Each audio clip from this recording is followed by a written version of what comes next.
भारत माता की। आज पंजाब दी इस गुरुआं पीरां दा दी धरती ते तुहाडे सारियां दे बीच आके मैनू मान महसूस हो रहा हो।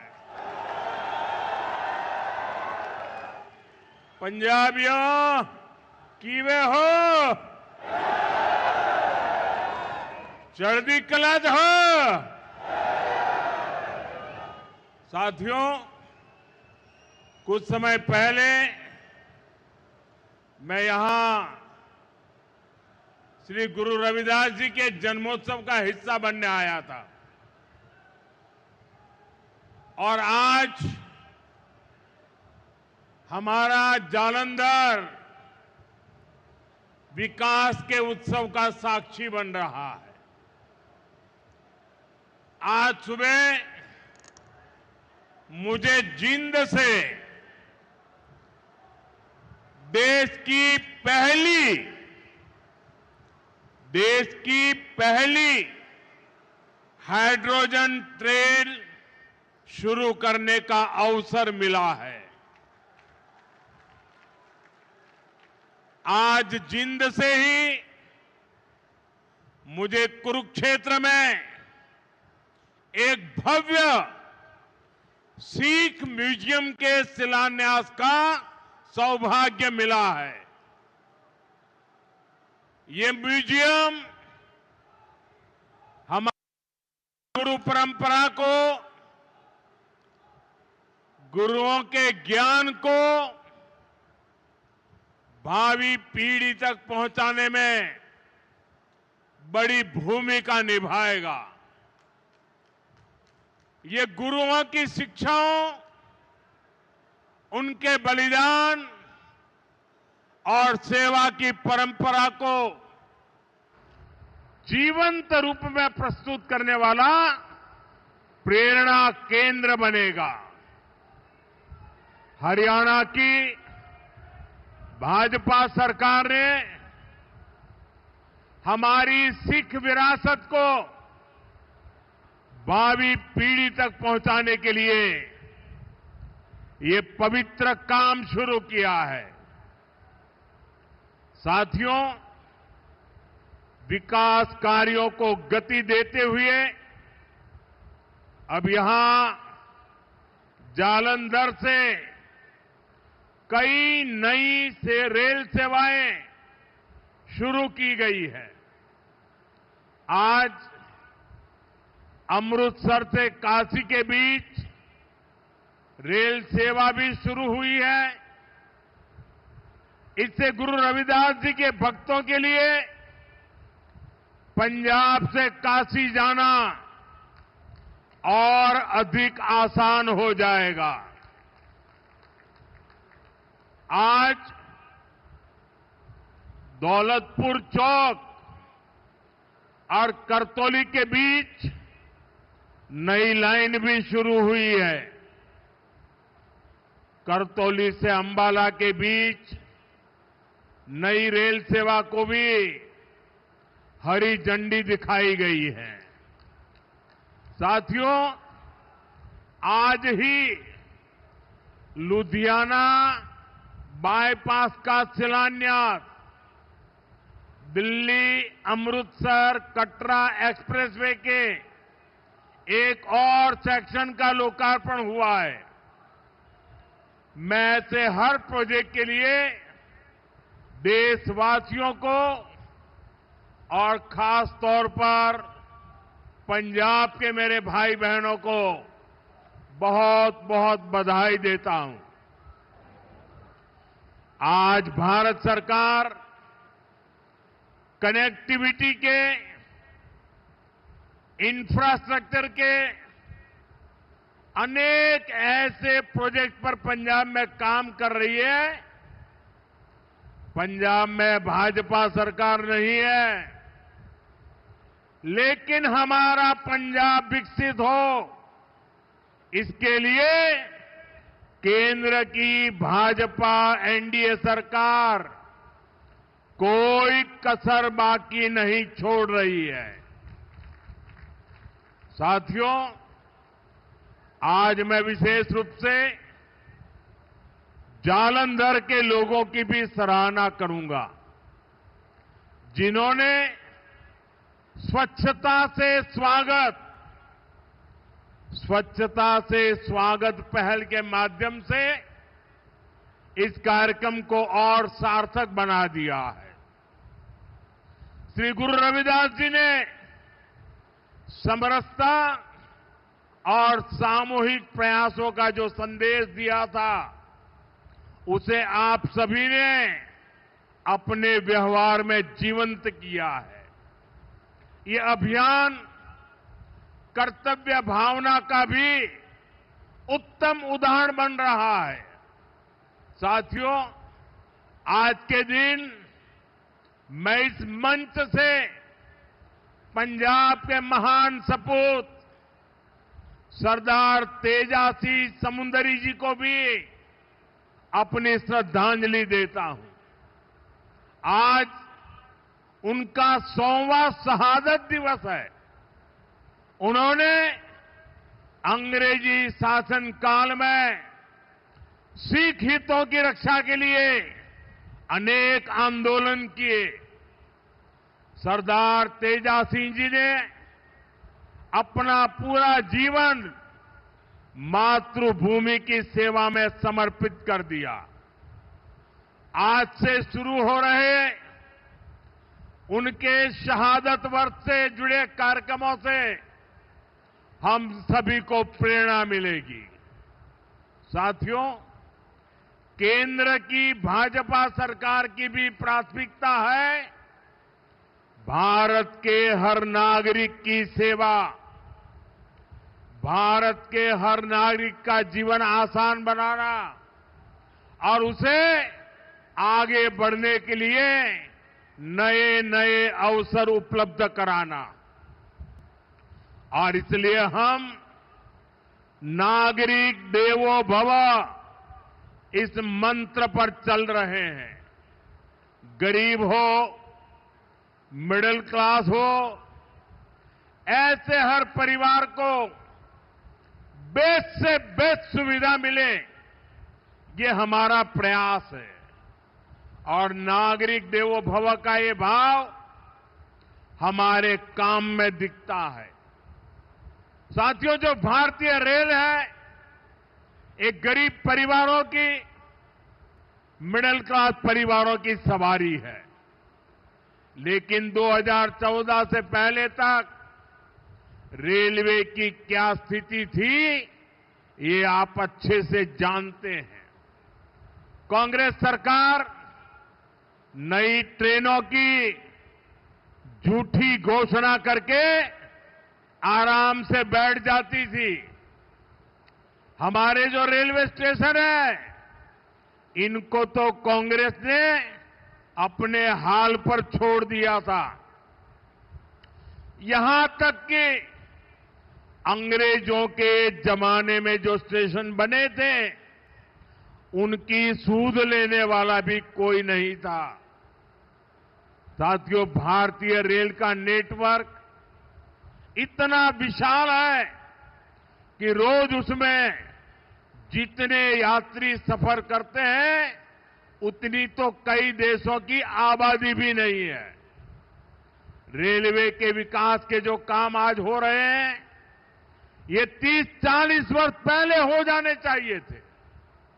लेकिन पहले की सरकारों की प्राथमिकता में ये काम था ही नहीं।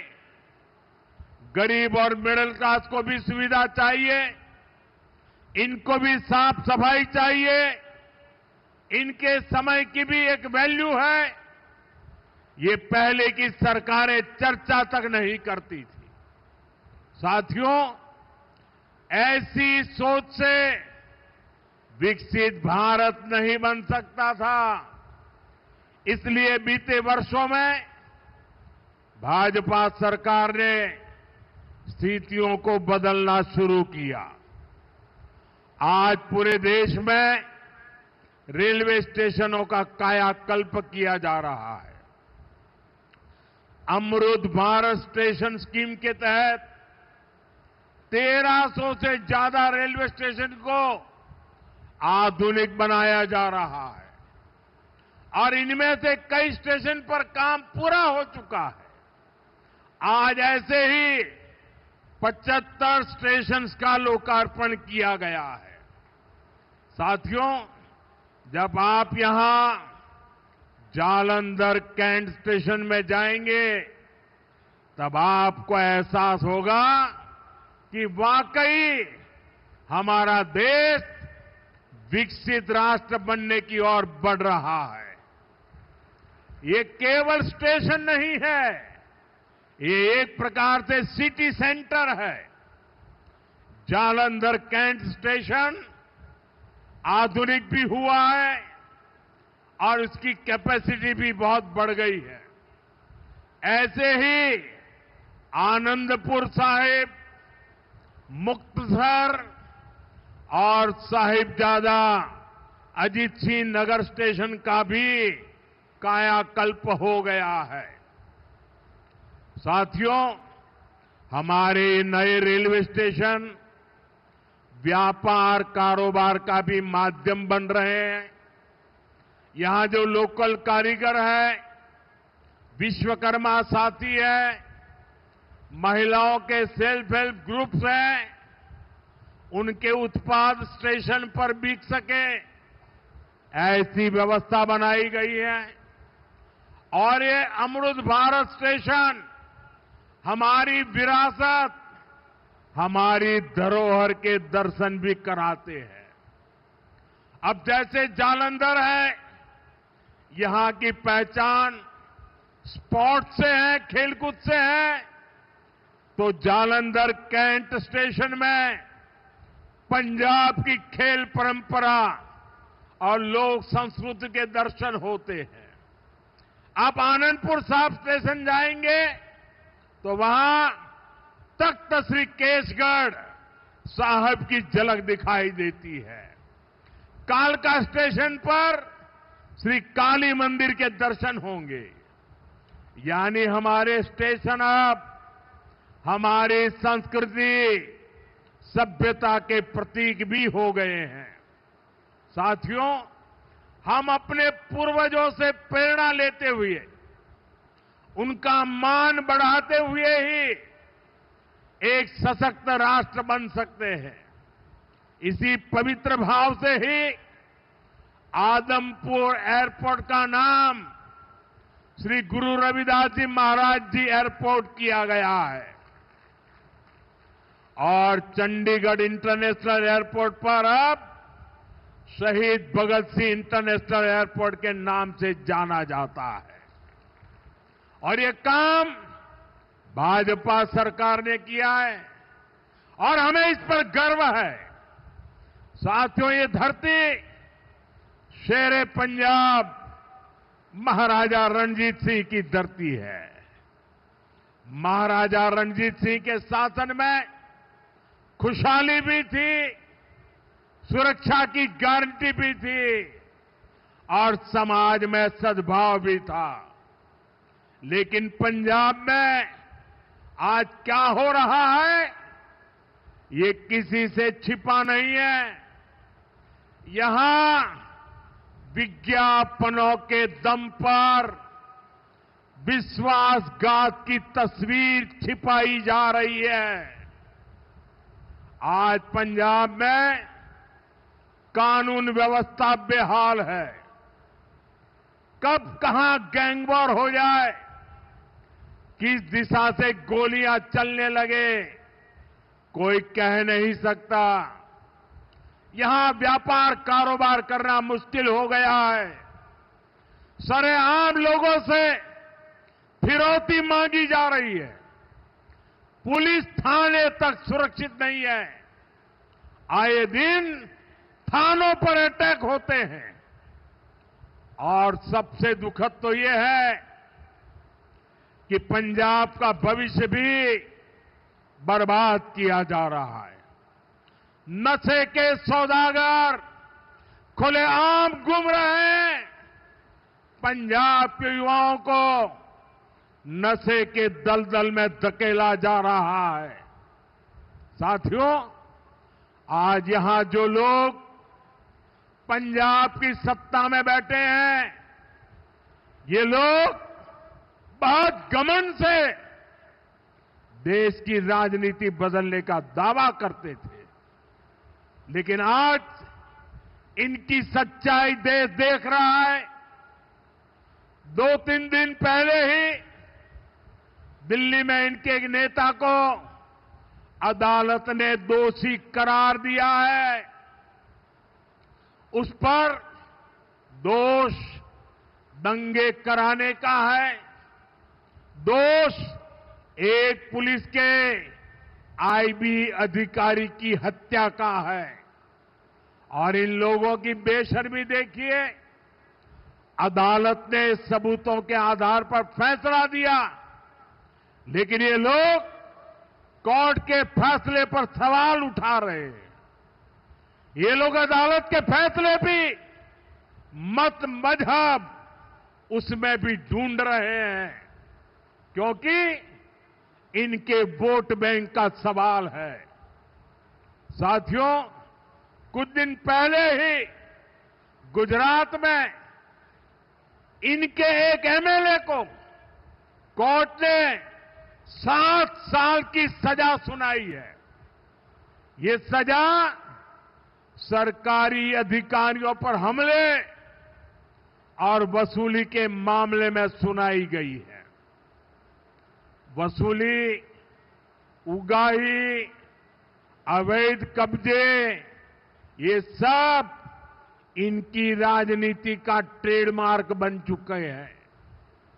ऐसे ही अनेक मामलों में कई सारे लोग तो अभी जमानत पर बाहर चल रहे हैं। यहां पंजाब में ही देखिए, जिसको स्वास्थ्य मंत्री बनाया उसको घूसखोरी के चलते बर्खास्त करना पड़ा। एक मंत्री पर मनी लॉन्ड्रिंग जैसे गंभीर आरोप है। इनके एमएलए घूस लेते हुए रंगे हाथ पकड़े जा रहे हैं। ऐसे गिनते जाएंगे तो इनकी सरकार और इनकी पार्टी में कम ही लोग मिलेंगे जिन पर कोई दाग न हो। साथियों, जनता की सेवा का काम साफ नियत से होता है, ईमानदारी की भावना से होता है। लेकिन आज जो पार्टी पंजाब में सरकार में है, उसकी ना नीयत साफ है और ना ही वो ईमानदार है। उसकी पहचान ही कट्टर बेईमान पार्टी की है। साथियों, केंद्र सरकार अपनी तरफ से हर संभव प्रयास कर रही है कि पंजाब की जनता को केंद्र की हर स्कीम का लाभ मिले, लेकिन कट्टर बेईमान पार्टी की सरकार में यहां लूट का खुला खेल चल रहा है। बीते 12 वर्षों में केंद्र से पंजाब को लाखों करोड़ रुपए भेजे गए। इस पैसे से गांव के रास्ते बनते, नहरें बनती, मंडियां बनती, लेकिन पंजाब सरकार ने उस पैसे को सही जगह खर्च नहीं किया। और बड़ी बात यह है कि ये लूट कर्ज के पैसे पर भी चल रही है। पंजाब के नाम पर कर्ज लिया जा रहा है। पंजाब का बजट कर्ज का ब्याज चुकाने में लग रहा है और यहां राज्य सरकार चला रहे लोग उस पैसे पर मौज कर रहे हैं। साथियों, आज हालत यह है कि पंजाब में विकास का हर काम ठप है। सिर्फ भारत सरकार की योजनाओं पर अपने नाम का स्टिकर लगाकर बेचा जा रहा है। आयुष्मान आरोग्य मंदिर जो पूरे देश में चल रहे हैं, उन पर यहां अपना स्टिकर चिपका दिया। पूरे देश में 5 लाख रुपए तक का मुफ्त इलाज देने वाली आयुष्मान भारत योजना चल रही है। यहां उसके साथ भी खेल खेले जा रहे हैं। साथियों, पंजाब का सामर्थ्य अद्भुत है। यहां के किसानों में, यहां के नौजवानों में बहुत क्षमताएं हैं। पंजाब तेजी से विकसित हो सकता है। इसके लिए यहां भाजपा की डबल इंजन सरकार जरूरी है। आप सभी के सामने बीजेपी की राज्य सरकारों का उदाहरण है। जब से दिल्ली में डबल इंजन सरकार बनी है, तब से दिल्ली के विकास को नई गति मिली है। आपके पड़ोस में हरियाणा है, वहां बीजेपी की डबल इंजन सरकार किसानों को 24 फसलों पर एमएसपी देती है। पंजाब में किसानों को सिर्फ धोखा दिया जा रहा है। केंद्र और हरियाणा सरकार कर्मचारियों को 60% डीए दे रही है। यहां 60% तो छोड़िए, जो मिल रहा है उसकी भी कोई पक्की गारंटी नहीं है। कर्मचारियों को अपना हक पाने के लिए भी धरना देना पड़ता है। और बहनों बेटियों की पीठ पर तो इन्होंने छुरा भोंका है। बड़ी बड़ी बातें करके वोट तो ले लिया, लेकिन पूरे 50 महीने चुप रहे। वायदे की याद तक नहीं आई। अब तक बहनों के खाते में 50,000 रुपया आ जाने चाहिए था, लेकिन बहनों को सिर्फ झूठ मिला।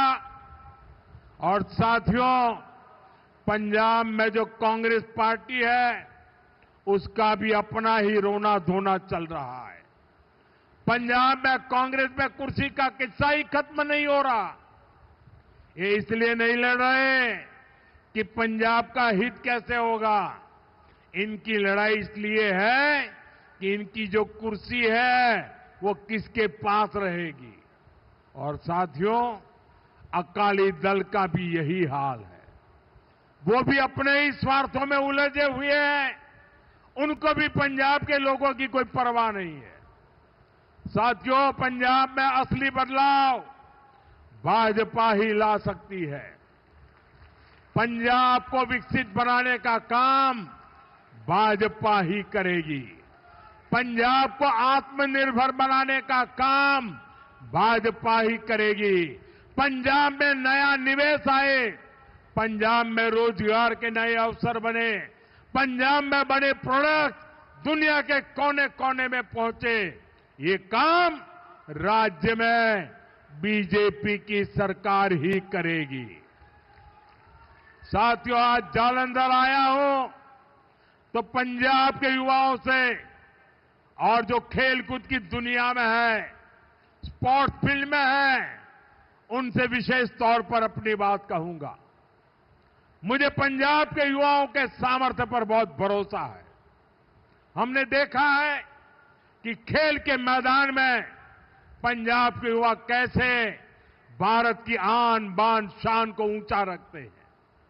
आज स्पोर्ट्स के गुड्स के लिए मशहूर इस शहर से मैं पूरे पंजाब के युवा साथियों से कहना चाहता हूं, ये आपके लिए अवसरों का समय है।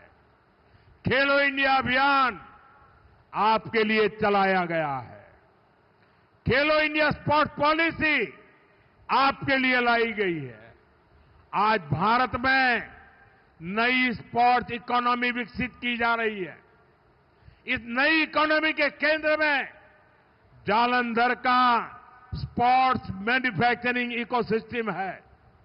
इस नई इकोनॉमी के केंद्र में कोच है, स्पोर्ट्स मेडिसिन है, स्पोर्ट्स साइंस है, स्पोर्ट्स यूनिवर्सिटीज है, सेंटर ऑफ एक्सीलेंसी है, स्पोर्ट्स स्टार्टअप्स है। साथियों, अभी मैं ऑस्ट्रेलिया और न्यूजीलैंड गया था। वहां इस विजन को लेकर काफी सारे समझौते हुए। मैं सभी युवाओं से कहूंगा, आप स्पोर्ट्स से जुड़िए, स्पोर्ट्स की दुनिया में अपना परचम लहराइए। हमारी सरकार हर तरह से आपके साथ है। साथियों, हमें पंजाब की आन बान शान को नई ऊंचाई पर ले जाना है। हमें पंजाब का नया भविष्य बनाना है। मोदी हरदम हर पल पंजाब के लोगों के साथ है।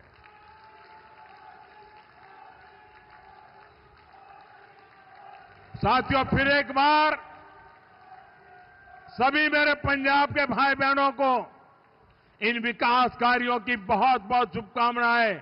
मेरे साथ पूरी ताकत से बोलिए, भारत माता की, भारत माता की, भारत माता की, भारत माता की। वंदे वंदे वंदे वंदे वंदे वंदे। बहुत बहुत धन्यवाद।